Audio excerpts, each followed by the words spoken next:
irmãos, com a paz do Senhor, amém? Amém. Glória a Deus. Convido os irmãos a abrir a nossa Bíblia no livro de Isaías, no capítulo de número 35. Eu peço: o deserto e os lugares secos se alegrarão. O ermo exultará e florescerá como rosa. Abundantemente florescerá e exultará de alegria, e romperá em cânticos. A glória do Líbano se lhe deu, a excelência do Carmelo e Sarão. Eles verão a glória do Senhor, a excelência do nosso Deus. Fortalecei as mãos fracas, firmai os joelhos trementes. Dizei aos turbados de coração: esforçai-vos e não temais. O vosso Deus virá com vingança, com recompensa divina virá e vos salvará. Então os olhos dos cegos se abrirão, os ouvidos dos surdos se destaparão. Então os coxos saltarão como cervos, a língua dos mudos cantará. Águas arrebentarão no deserto e ribeiros no ermo. A terra seca se transformará em lagos, a terra sedenta em mananciais de águas. Nas habitações em que viviam os chacais crescerá erva com camas e juncos. Ali haverá uma estrada, ela se chamará o caminho da santidade. O imundo não passará por ela, será para aqueles que andam pelo caminho. Os loucos e ímpios não passarão por ela. Ali não haverá leão, nenhum animal feroz subirá a ela, nem se achará nela, mas somente os remidos andarão por ela. Os remidos do Senhor voltarão, entrarão em Sião com júbilo. A alegria eterna coroará as suas cabeças. Júbilo e alegria alcançarão, e deles fugirá a tristeza e ira. Essa nação é uma nação que é contrária à voz de Deus, inimiga de Israel. Era uma nação que por muito tempo oprimia o povo de Deus, oprimia a nação de Israel. E é interessante que o Senhor, nesse momento, Ele faz justiça, porque Ele vem contra aqueles que se levantam contra o povo de Deus. Mas é interessante que ao mesmo tempo em que o Senhor está tratando com os inimigos de Israel, Deus também Ele começa a tratar de uma forma particular com o seu povo. Deus Ele começa a manifestar sobre este povo o seu poder. E nós observamos que o capítulo 35 começa falando de deserto. Começa falando: o deserto e os lugares secos se alegrarão. O ermo exultará e florescerá como rosa. O profeta nos remete a um lugar deserto. E ao longo da profecia nós vamos observar que ele vai narrar uma mudança nesse cenário. Ele fala acerca de um deserto, um lugar seco, um lugar inóspito. Mas é interessante que, conforme os versículos vão passando, esse lugar ele deixa de ser deserto e passa a criar-se nesse deserto uma mudança no cenário geográfico. Nós observamos que aquilo que era deserto, ao longo da profecia, vai se transformando num lugar maravilhoso. Naquilo que não tinha água e não tinha animais, ou seja, era uma habitação de animais ferozes, a Bíblia nos relata que vai promovendo nesse cenário uma mudança muito grande.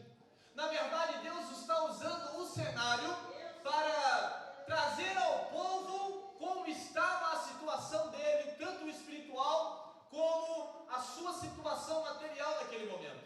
O povo de Israel estava devastado, mas haveria um momento em que o Senhor estaria chegando com um bálsamo para transformar a história de Israel.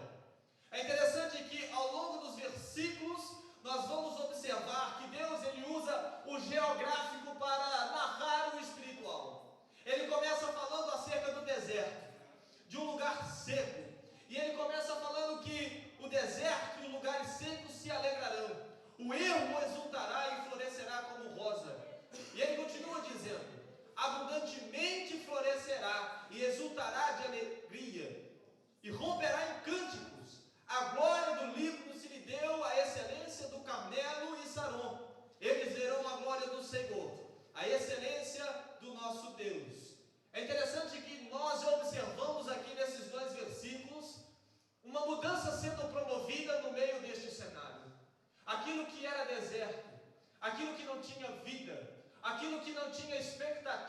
de esperança, Deus começa a manifestar aqui, através da sua profecia, uma mudança desse cenário.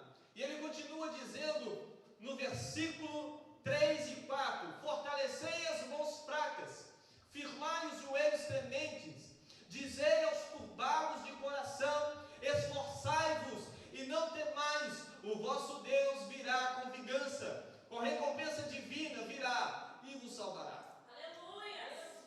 Nesses versículos nós observamos que, no meio em um contexto onde Deus está mudando o cenário, onde Ele está promovendo bênçãos, onde Ele está mudando a sorte de Israel, Ele orienta ao povo de Israel para que viessem a fortalecer as mãos fracas. Ele diz: fortalecei as mãos fracas, firmai os joelhos trementes. Por que isso? Porque Deus queria preparar esse povo para aquilo que havia de vir. Deus, Ele queria transformar não só o cenário, mas queria transformar também o povo, para que eles pudessem estar aptos para receber as bênçãos de Deus. E nessa profecia Ele continua dizendo: dizei aos turbados de vosso coração, esforçai-vos e não temais, o vosso Deus virá com vingança, com recompensa divina Ele virá e vos salvará. Nós vemos uma palavra de mutuabilidade. Nós vemos o povo, Deus querendo que o povo ajudasse aqueles que estavam fracos, que eles se unissem em um só corpo, em uma unidade, para que esse povo pudesse estar juntos para receber as bênçãos que estaria de vir para a vida deles. Então Deus aconselha: esforçai-vos, ajudai aqueles que estão com os joelhos trementes, dizei aos turbados de coração, esforçai. É interessante que Deus está querendo promover aqui, no meio de uma mudança espiritual, Deus está querendo promover a unidade do povo. Aquele povo que estava disperso, Deus agora chama, convida a estar junto, convida a ajudar uns aos outros. E é interessante que no versículo 5 e 6, vai dizer: então os olhos dos cegos se abrirão, os ouvidos do surdo se destaparão, então os coxos saltarão como cervo, a língua dos mudos cantará, águas arrebentarão no deserto e ribeiros no ermo. É interessante também observar que nesse texto, Deus ele começa não só a mudar o cenário da profecia, mas Ele começa também a trazer de novo os sentidos que foram perdidos. Aquele que estava cego, ele podia agora, através dessa promoção do renovo de Deus, voltar a ter a sua vista restaurada. Aquele que estava coxo e não podia andar, ele agora tem a sua saúde restaurada, as suas pernas agora conseguem andar e caminhar para a vontade de Deus. Nós observamos que aqueles que estavam surdos agora têm a possibilidade de ouvir. Até essa profecia é chegada nos ouvidos dele. Nós observamos que Deus ele está mudando, fazendo algo maravilhoso nessa nação. Ele está mudando não só a sorte, como Ele também está mudando a vida espiritual desse povo. Haveria um renovo recaído sobre eles. Estava Deus derramando agora o poder dele sobre aquele lugar. E tudo se transformava, tudo vai se mudando ao longo do capítulo. Nós vemos que saímos de um lugar deserto e agora nós estamos falando de um ribeiro no meio deste deserto. Então nós observamos que Deus ele está trazendo novamente os sentidos para aquela nação. No versículo 7, a palavra do Senhor nos diz: a terra seca se transformará em lagos, a terra sedenta em mananciais de águas. Aleluia. Nas habitações em que viviam os chacais, crescerá erva com canas e juncos. É interessante que o processo, essa mudança, ela vai continuando. Deus usa o cenário geográfico para anunciar coisas grandes e poderosas que estão por vir. Entenda que agora ele vai dizer: nas habitações em que viviam os chacais, e canas e juncos. Essa vegetação que agora a profecia nos traz, a respeito da erva, das canas e juncos, são vegetações que só crescem em lugares alagados. Entenda que a profecia iniciou no deserto, e agora nós estamos falando acerca de uma vegetação que só pode se manifestar no lugar onde estava alagado. Isso é para narrar a mudança drástica que Deus estava promovendo na vida daquele povo, naquele momento aonde vivia o profeta Isaías. Deus estava prometendo tempo de renovo, tempo de mudança, tempos de uma nova história. Deus estava restaurando a sorte daquele povo. E diz que nas habitações em que havia os chacais são animais do deserto. Nós observamos que esses animais, eles vivem no deserto. E todo peregrino que tentar cruzar o deserto terá dificuldade de encarar esses animais sedentos de fome. Além de não haver vida no deserto, nós observamos que os chacais estão ali para aniquilar toda a possibilidade de qualquer nação tentar habitar ou cruzar aquele lugar. Além de não haver vida, existem lá os chacais, que estão ali para aniquilar toda espécie de ser humano que tentar passar por aquele lugar. Então nós observamos que os chacais agora já não faz morada desse cenário, e esses chacais são mudados por um cenário onde havia ervas, canas e juncos. No versículo 8, e é o versículo que eu gostaria de tratar com a igreja, está escrito: ali haverá uma estrada. Ali haverá uma estrada. Ela se chamará o caminho da santidade. O imundo não passará por ela. Será para aqueles que andam pelo caminho. Os loucos e ímpios não passarão por ela. É interessante, irmãos, que no meio desse cenário onde o Senhor ele está profetizando para Israel, ele fala a respeito de um caminho. Ele fala a respeito de um caminho. E agora ele muda essa vertente de usar o geográfico para narrar o espiritual. E ele fala a respeito de um caminho no meio deste contexto. E nós observamos que este caminho, ele tem por nome caminho da santidade. E ele continua dizendo que somente os remidos andarão por essa estrada. Somente os remidos andarão por esse caminho. Os remidos do Senhor. E nós nos colocamos a perguntar: mas que caminho é esse que no meio da profecia aparece? Que caminho é esse que é intitulado pelo profeta o caminho da santidade? Que caminho é esse que ele chega à tona no meio de uma profecia, no meio de um contexto onde Israel estava sofrendo uma mudança? Na verdade, este caminho é uma referência ao cristianismo. Este caminho é uma referência àquele que uma vez diria: eu sou a verdade e a vida, eu sou o caminho. Na verdade, este caminho é Jesus Cristo. E agora nós observamos que a profecia, ela nos leva à ideia de um caminho a qual se manifestaria futuramente, e se manifestou. Esse caminho é Jesus Cristo, esse caminho que nos deu a possibilidade do céu. Certa vez nós estávamos aqui na escola dominical, e nós estávamos falando a respeito do termo pontífice, né?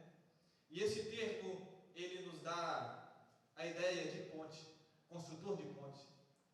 E nós estávamos dizendo que Jesus Cristo, Ele é a ponte. Ele é a ponte que liga duas extremidades.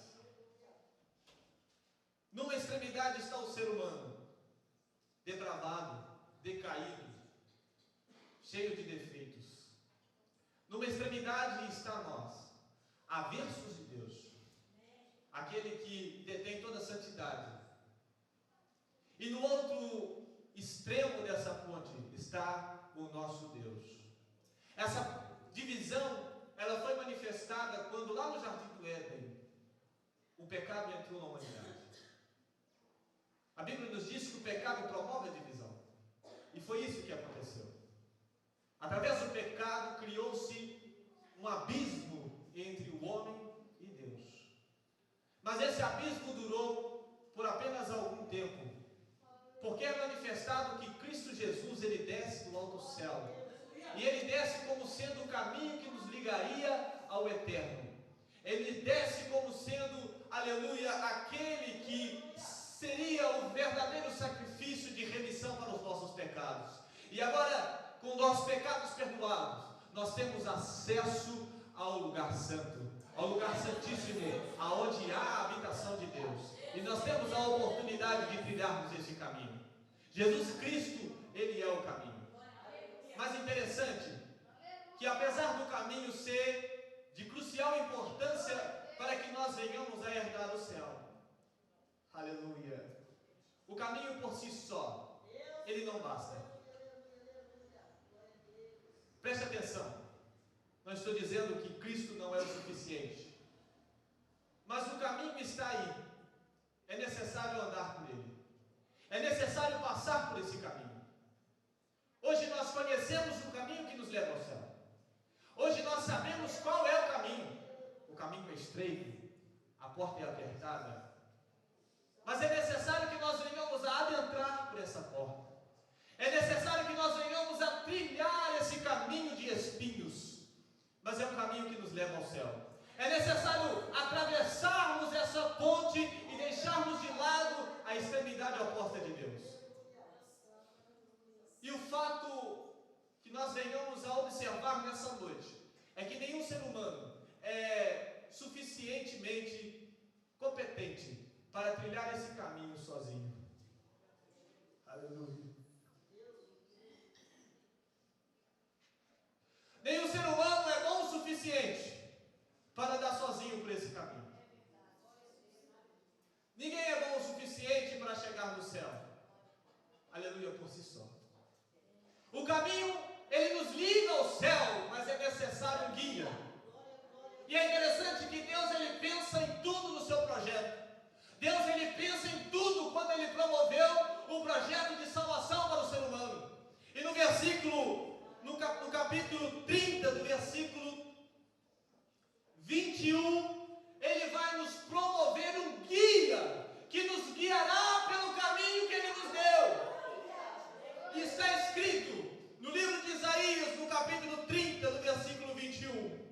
Quer te desvie para a direita, quer te desvie para a esquerda, os teus ouvidos ouvirão a palavra que será dita atrás de ti. Este é o caminho, andai nele.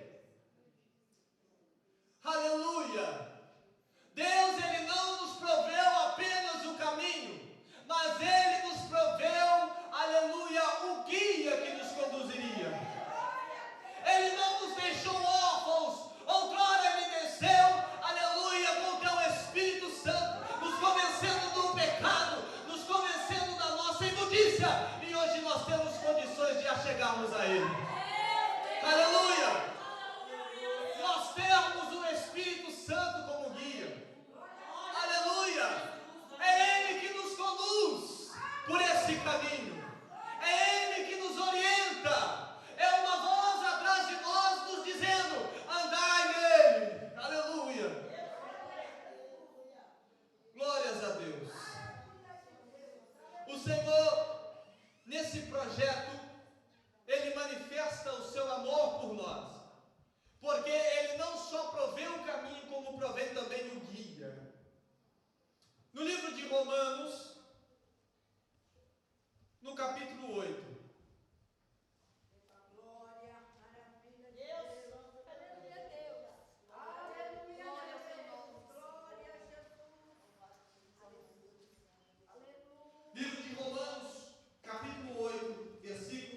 que é guiado pelo Espírito de Deus, por um caminho que é Jesus Cristo, ele herda o céu.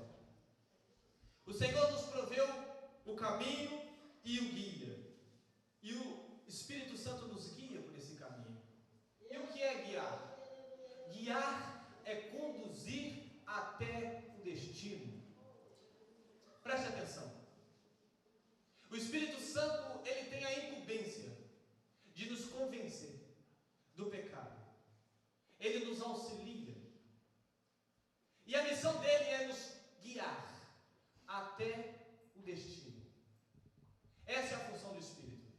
O Espírito Santo de Deus, ele em nosso ser ministra diariamente pelo qual caminho nós devemos seguir, qual as escolhas devemos fazer, qual é a melhor forma de se proceder diante das situações. Essa voz que martela em nosso ouvido, que nos conduz a fazer o bem, é o Espírito Santo de Deus, nos guiando pelo caminho da verdade. E é interessante que agora Paulo diz que aqueles que são guiados pelo Espírito de Deus são filhos de Deus. Existe uma necessidade de deixarmos sermos guiados pelo Espírito de Deus, deixarmos que o Espírito de Deus guie a nossa vida por esse caminho que o Senhor proveu para nós. Se nós abrirmos o nosso coração e deixarmos que este Espírito guie-nos por esse caminho, certamente nós herdaremos aquilo que o Senhor nos prometeu. Certamente nós alçaremos aquilo que o Senhor tem reservado para nós. Mas é necessário deixarmos nos guiar, deixar que o Espírito Santo trabalhe em nossa vida. Não é verdade? E quantas das vezes temos permitido que o nosso coração ele obstrua de forma que o Espírito Santo ele não nos guie? Muitas das vezes nós tomamos caminhos que não são os caminhos que a voz que diz, aleluia, atrás de nós, que éramos para seguir. O Senhor nos proveu o caminho e Ele nos proveu o guia. Não temos mais justificativa para andarmos perdidos. É necessário abrirmos o nosso coração e permitirmos que Ele nos ache, que Ele faça morada em nossa vida, que Ele manifeste em nosso meio, em nossa vida, em nosso ser, a sua perfeita obra. É interessante que todos aqueles que encontram com Jesus, a eles são apresentado o caminho, a eles são apresentado, aleluia, a pessoa de Jesus. E Jesus ele é o caminho, e juntamente com o caminho é apresentado também o guia, que é o Espírito Santo. Todos aqueles que são, aleluia, convertidos, aqueles que alcançam a graça de receber a boa nova, recebem essa verdade. Paulo não foi diferente. A Bíblia nos relata acerca de um homem que vivia de forma a perseguir aqueles que professavam sua fé a Jesus Cristo. Por tempo ele fazia desta forma, ele agia desta maneira, até o momento em que ele, trilhando um caminho que não era o verdadeiro caminho, ele estava caminhando rumo ao objetivo de perseguir os cristãos, mas o verdadeiro caminho se manifestou na vida dele. Por intermédio da sua graça, o Senhor se manifesta a Paulo, e o caminho fala com ele, né? Saulo, Saulo, por que me persegues? A partir daquele momento, Paulo, ele teve a ciência de que o caminho que ele estava seguindo não era o caminho verdadeiro, e que quem o guiava não era o Espírito de Deus. O verdadeiro caminho se manifestou na vida de Paulo, quando ele estava trilhando o caminho errado. Eu nos pergunto nessa noite, será que assim não foi dessa forma na nossa vida? Quando estávamos neste mundo, seguindo o nosso curso, ou o curso deste mundo, fazendo a vontade que não era a vontade de Deus, não nos manifestou o caminho da verdade. nos dizendo a respeito do Evangelho e nos instruindo a verdadeira palavra dele. Não foi dessa forma, quando nós estávamos lá fora, o caminho da verdade se manifestou a nós. Nós abrimos o nosso coração e permitimos que o Espírito Santo de Deus viesse a nos orientar por esse caminho, e até hoje nós caminhamos rumo ao céu, porque o caminho se manifestou em nossa vida. É dessa forma que acontece na vida de um cristão. É desse meio que o Senhor trabalha. Ele se manifesta como sendo o caminho verdadeiro. Logo, Ele não nos deixa órfãos, porque Ele providencia o Espírito dEle nos orientando diariamente para que nós venhamos a chegar rumo às suas promessas. Não foi diferente na vida de Paulo. Ele estava trilhando o caminho errado.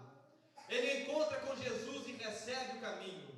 Mas é interessante que ele recebe o caminho, mas ainda não havia recebido aquele que seria, aleluia, o seu orientador, ou o seu guia pelo caminho. Então, cego, sem saber como trilhar pelo caminho que ele havia recebido, ele vai até um profeta, não é? O profeta se manifesta a ele, e a Bíblia nos revela que naquele momento ele foi cheio do Espírito Santo de Deus. A partir do momento que ele é cheio do Espírito Santo de Deus, agora ele já não é mais cego. Agora ele compreende o caminho que ele deve seguir. Ele deixa de trilhar o caminho errado e ele recebe o caminho da verdade. Aleluia. É interessante, irmãos, porque quando ele recebe o Espírito Santo de Deus, ele convergiu para o verdadeiro caminho. Ele largou mão daquele caminho errado e seguiu rumo ao caminho da verdade. Nessa noite eu não sei qual é o caminho que você está seguindo. Eu não sei qual é a ponte que você tem passado. Eu não sei qual é o destino da sua caminhada. Talvez você esteja enganado quanto ao seu destino. Talvez você está trilhando, mas sem expectativa de chegada, caminhando sem propósito. E talvez tudo isso se dê pelo fato de que você não tem um guia, não tem alguém que te conduz. Aleluia. Mas nessa noite, o Senhor, Ele te apresenta o verdadeiro caminho. E não só o caminho, mas Ele te apresenta também aquele que é o guia, que será o teu verdadeiro amigo nessa caminhada e te conduzirá rumo às promessas que Ele tem na sua vida.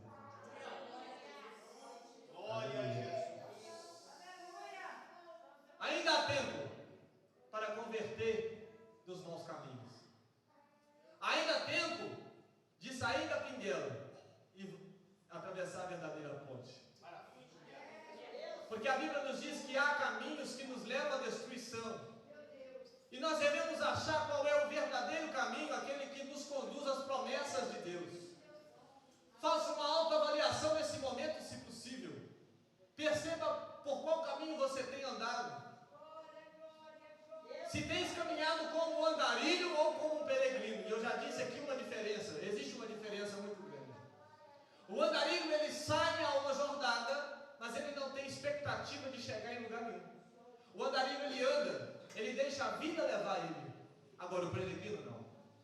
O peregrino, ele vai engajar numa viagem longa, mas ele tem objetivo de chegada. Ele tem o lugar certo. Dia após dia, ele anseia alcançar um alvo. Nessa noite eu te pergunto, o que você tem sido nessa vida? Nesse curto prazo que nós vivemos aqui na terra, você tem sido andarilho ou você tem sido peregrino? A vida é uma caminhada. Haverá um momento em que nós chegaremos em um lugar. Há dois destinos. Pode haver vários caminhos, mas há dois destinos. O primeiro destino é o destino da promessa de Deus, que é o céu para os seus remidos.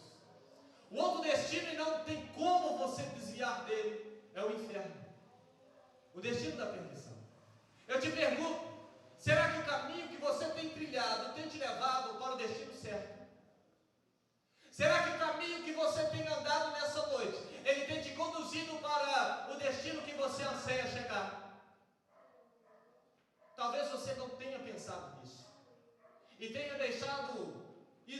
para ser resolvido depois. E tem trilhado a sua vida de forma que os dias vão passando e você tem deixado a vida te levar. Mas nessa noite o Senhor, Ele quer estreitar o relacionamento dele com você. Ele quer que você trilhe pelo verdadeiro caminho. Ele quer que você conheça que Ele preparou um caminho para você.